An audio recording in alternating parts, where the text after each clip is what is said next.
You've been told to eat your greens, but what if the very veggies you thought were helping are quietly working against your kidneys? It sounds dramatic, but it's real. There are 6 popular vegetables that could be secretly increasing your risk of kidney stones, and most people have no idea.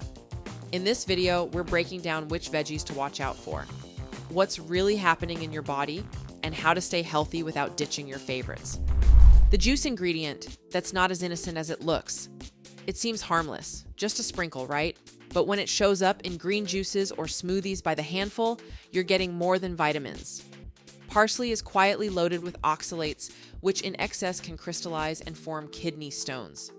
It's not about banning it, it's about knowing when that garnish becomes a main ingredient. The dessert plant with a dark side. Rhubarb's tangy flavor is iconic.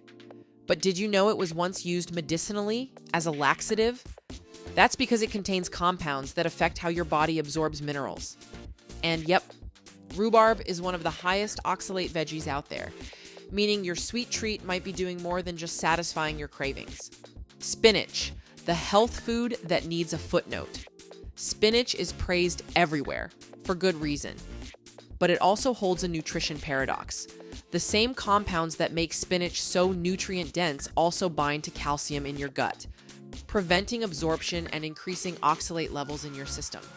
In other words, spinach is powerful, but too much of it, especially raw, that power comes with a cost. The leafy green with a lot going on.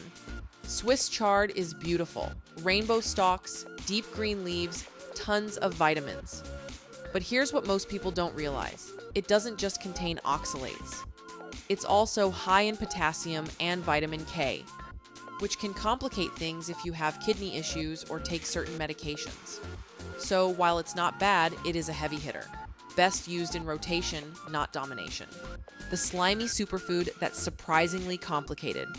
Okra is a staple in stews, curries, and comfort food. But did you know it can actually trap oxalates in its gooey fiber? That's both good and bad. For some, it may help reduce oxalate absorption. For others, especially if you eat a lot of it with other high oxalate foods, it can tip the balance the wrong way. So okra's not the villain, but it's not a free pass either. The overlooked leaf you might be overdoing. Beet greens don't get the spotlight often, but they should. They're rich in iron, magnesium, and antioxidants. But here's the kicker. They're also high in oxalates and nitrates, which can interact with medications and certain gut bacteria in complex ways. This one's less about avoiding and more about being aware, especially if you're someone who juices or eats beets daily. So, what's the big takeaway? Not all vegetables are created equal, especially when it comes to kidney health. But this isn't about cutting them out. It's about understanding the context, your health, your genetics, your diet overall.